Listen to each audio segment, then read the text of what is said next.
بسم اللہ الرحمن الرحیم۔ السلام علیکم عزیز طلباء و طلبات، امید ہے آپ سب خیریت سے ہوں گے۔ Army public school and Badin cantt online support program میں خوش آمدید۔ بیٹا آج تاریخ ہے 25 اگست 2021 اور آج دن ہے بدھ کا۔ ہمارا مضمون ہے اردو جماعت دوم اور میں ہوں آپ کی مولمہ عدیلہ فواد۔ سب سے پہلے ہم پچھلے کام کا اعادہ لیں گے۔ پچھلے کام یعنی کہ پیر کے دن ہم نے سبق بانو کا طوطا کی پڑھائی کی تھی اور اس کے مشقی سوال نمبر 1 یعنی الفاظ معنی کو زبانی پڑھے تھے، اور سوال نمبر 2 جو تھے درست جواب کی نشاندہی، وہ ہم نے کتاب پر حل کیے تھے۔ آج کا ہمارا عنوان ہے بانو کا طوطا، ٹھیک ہے۔ درسی کتاب صفحہ نمبر 26، 27 اور 28۔ آج کے ہمارے پڑھائی کے مقاصد ہیں: طلبہ باہمی تبادلہ خیال کے بعد مشقی سوالات انفرادی طور پر کر سکیں گے، قواعد کی رو سے دیا گیا کام کر سکیں گے اور دی گئی تصویروں کی مدد سے کہانی بنا سکیں گے۔ کام کرتے ہوئے ان باتوں کو یاد رکھیے گا: دی گئی تصاویر کو مد نظر رکھتے ہوئے کہانی کو ترتیب دیں اور قواعد کو مد نظر رکھتے ہوئے کام کریں۔ جو قواعد یعنی کہ رولز جو ہوتی ہیں، انسٹرکشنز جو میں آپ کو دوں گی، ان کو ذہن میں رکھتے ہوئے آپ نے کام کرنا ہے۔ درسی کتاب ہمارا اردو کا، اس کا صفحہ نمبر 23 پر یہ آپ کا سبق ہے بانو کا طوطا۔ اس کی ہم نے پڑھائی کی تھی، 24 کی بھی ہم نے پڑھائی کی تھی اور یہ ہم نے سوالات حل کیے تھے۔ اب آج ہم کریں گے مشقی سوالات اور ان کے جوابات ہم اس پہ تحریر کریں گے۔ یہ کام ہمارا کتاب کا ہی ہے۔ صفحہ نمبر 26 پر سوال نمبر 3 ہے، دیے ہوئے سوالوں کے جواب لکھیں۔ جز الف ہے، بانو کے طوطے کی شکل و صورت کیسی ہے؟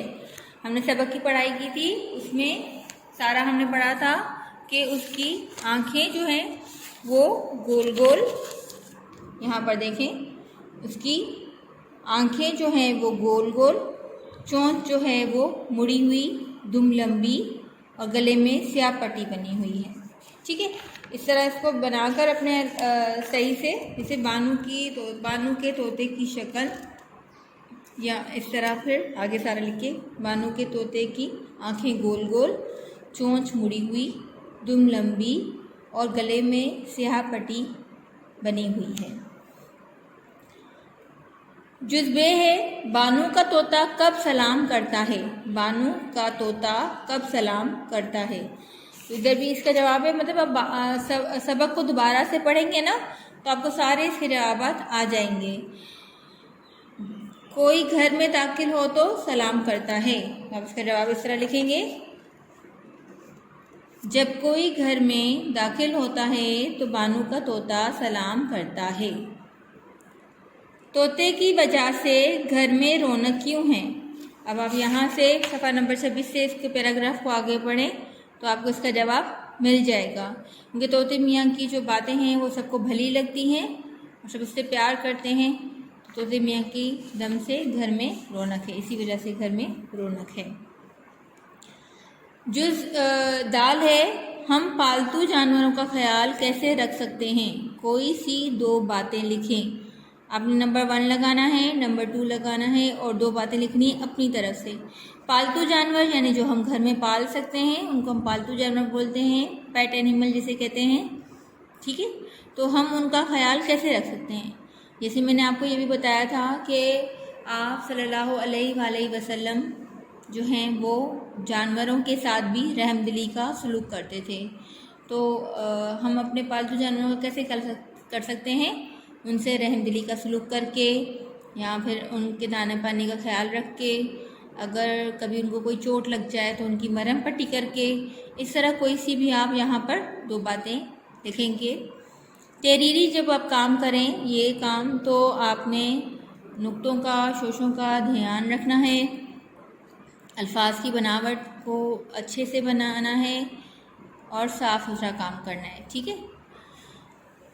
اب صفحہ نمبر 27 کا کام کیا ہے؟ یہ تصاویر ہمیں ملی ہوئی ہیں، ہم نے ان تصاویر کو غور سے دیکھنا ہے، اسے جائزہ لینا ہے اور پھر اس کی کہانی ہم نے اپنے ذہن سے بنانی ہے۔ جیسے مجھے یہ کہانی ذہن میں آ رہی ہے ان تصاویر کو دیکھ کے کہ ایک دفعہ ماریا اپنے ابو کے ساتھ پارک میں گھومنے کے لیے آئی۔ پارک میں آتے ہی ماریا نے دیکھا کہ ایک پرندہ زمین پر گرا ہوا ہے زخمی حالت میں۔ وہ پرندہ دیکھیں یہاں پر زخمی حالت میں گرا ہوا ہے نا، یہاں اسے زخم سے ہے دکھ رہا ہے، آپ کتاب میں دیکھیں۔ میرے کو بہت افسوس ہوتا ہے، وہ اس کے پاس جاتی ہے، اسے اپنے ہاتھوں میں اٹھاتی ہے اور اپنے ابو کو کہتی ہے کہ ابا جان دیکھیں یہ پرندہ زخمی حالت میں گرا ہوا ہے۔ اس کے ابو بھی اس پرندے کو اٹھا کے دیکھتے ہیں تو اس کی زخم کو دیکھتے ہیں، اور پھر اس کے ابو اور ماریا اس پرندے کو اپنے گھر لے آتے ہیں۔ ماریا اپنے ابا جان کی مدد سے اس پرندے کی مرہم پٹی کرتی ہے اور اس کو دانا پانی دیتی ہے، اس کو کھانے پینے کا خیال رکھتی ہے۔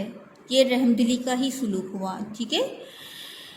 جب پرندہ ٹھیک ہو جاتا ہے تو ماریا اس کی پٹی اتار دیتی ہے اور پھر ماریا پرندے کو ہوا میں اڑا دیتی ہے، ہوا میں اڑا دیتی ہے۔ تو اسی طرح بیٹا ہم نے کہانی جب بھی بنانی ہوتی ہے نا تو ماضی میں، یعنی کہ جو گزر گیا اس میں بنانی ہوتی ہے، ماضی میں بنانی ہوتی ہے۔ ہم نے سوچنا ہوتا ہے کہ اس میں کیا ہوا ہوگا۔ جب ہم سوچتے ہیں تو ہمیں بہت ساری باتیں جملے ذہن میں آتے ہیں، تو ہم اپنی طرف سے تصاویر کو دیکھ کر یہ کہانی بنانی ہے۔ اور جو آپ کو پڑھاتا ہے گھر میں، جیسے آپ کی امی ہیں، آپ نے یا ٹیوشن ٹیچر ہیں، تو آپ نے ان کو یہ کہانی سنانی ہے۔ اس کے بعد ہے ہمارا سوال نمبر 5۔ سوال نمبر 5 بھی ہم نے کتاب پر ہی حل کرنا ہے۔ سوال نمبر 5 ہے، دیے ہوئے الفاظ غور سے سنیں اور مثال کے مطابق انہیں ارکان میں توڑیں۔ یہاں پر ایک مثال دی گئی ہے، یہ الفاظ آپ کو فراہم کیے گئے ہیں، آپ نے اس کو ارکان میں، یعنی کہ اس کی قواعد کہیں کہ آپ نے بتانا ہے کہ اس الفاظ کے کتنے تلفظ بن رہے ہیں۔ جسے آپ نے انگلش میں پہلے اس کو کیا ہوا ہے، جسے آپ کہتے ہیں سلیبس ورڈز، ٹھیک ہے۔ تو یہ یہاں پر ہے کہ آپ نے ان کو ارکان میں توڑنا ہے۔ ارکان یعنی کہ کتنے اس کے تلفظ بن رہے ہیں۔ جیسے یہ ہے دروازہ، اس کے کتنے آواز بنے؟ در وا زا۔ جتنے آواز بن رہے ہیں ہم نے اس کو توڑ کر الگ الگ لکھنا ہے، در وا زا۔ بیٹا اب جو باقی الفاظ ہیں یہ میں آپ کو بورڈ پہ اس کو سمجھا رہی ہوں۔ اب جیسے دوسرے نمبر پہ ہمیں الفاظ ملا ہوا ہے کتا، جس پہ شد ہوتی ہے اس کو توڑنے میں 2 بار لکھا جاتا ہے، ٹھیک ہے۔ تو اس کی کتنے الفاظ، اس الفاظ کے کتنے تلفظ بن رہے ہیں؟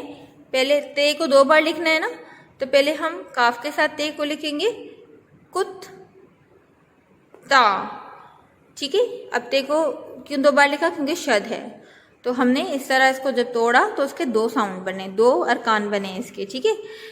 کتا۔ اس کے بعد کیا ہے؟ پاکستانی۔ اب اس کے کتنے الفاظ تلفظ بن رہے ہیں؟ اس الفاظ کے کتنے ارکان بنے؟ پا کس تا نی، 4 بنے، پا کس تا نی۔ اس کے بعد ہے مالک، ٹھیک ہے، مالک۔ اب اس کے کتنے الفاظ بن رہے ہیں؟ 2 ارکان بن رہے ہیں، مالک۔ اس طرح آپ نے اس کو بک پر حل کرنا ہے۔ ہمسایہ، اس کے کتنے بن رہے ہیں؟ 3، ہم سا یا، ہم سا یا، 3 اس کے ارکان بنے۔ اسی طرح جو بھی الفاظ ہیں ہم ان کو پڑھ کے دیکھیں گے، پڑھنے میں جتنی بار وہ ٹوٹتا ہے جہاں پر، یعنی کہ وہ اس کا ارکان الگ بنے گا، ٹھیک ہے۔ امید ہے آپ کو یہ سارا کام سمجھ میں آ گیا ہوگا۔ یہ کام آپ نے درسی کتاب پر کرنا ہے، ٹھیک ہے۔ سوال نمبر 3 کا کام بھی آپ نے درسی کتاب پہ کرنا ہے، سوال نمبر 4 زبانی ہے، اور سوال نمبر 5 درسی کتاب پر تحریر کرنا ہے، ٹھیک ہے بیٹا۔ اللہ حافظ، شکریہ۔